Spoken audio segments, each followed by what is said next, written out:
Listen, everyone, can we all just take a moment to agree that there is no need right now for archaeologists to be digging up nightmares from the past? Who needs this right now? Who needs this extra terror in their lives at this present moment? Listen, things are bad now, and they were bad then, and you know what? They're always going to be bad. There's always going to be something for you to be so terrified of. Anyways, how are the kids? Look at this right here. These are like perfectly preserved remains of an ice age bear. Okay, people just throwing around that term like I know it's a thing, an ice age cave bear. Have been discovered in the Russian Arctic. The first example of that species ever with everything intact. It was found, unbelievable. Nobody is safe right now. Nobody is safe from the terror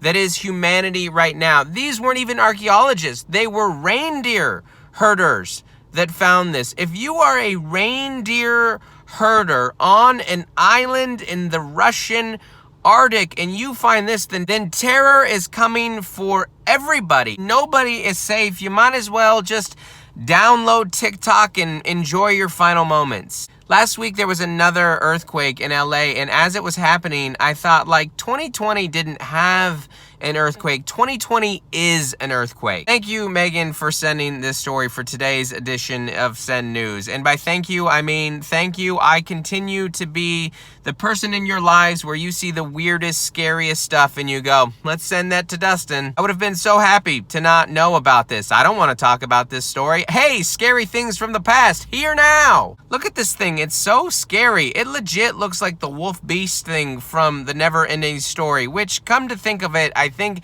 is what I'm going to refer to 2020 as now. Like, people keep calling like, man, 2020 is a nightmare. No, it's not. You wake up from nightmares. But let me take a different approach to this. Come to think of it, as much as I hate silver linings, there can be a little different approach. What this story reminds us of, at least reminds me of, is that things have always been awful. It's just they didn't have Twitter back then. Like, there's always been hurricanes. Let's be real. We know there's always been hurricanes. It's just that people didn't used to just go live during a hurricane. You would like read about it or maybe hear about it. Now you go on your phone and you see somebody be like, hurricane coming in soon. Woo! Hashtag hunker down. But with the internet and always hearing about it, it just feels like madness, like just constantly being bombarded by all these different stories. Like, I don't think the most divisive article of clothing is a MAGA hat. I don't think that's the most divisive, offensive thing you can wear in public. I think the most divisive, offensive thing that you can wear in public is a Life is Good t-shirt. Really?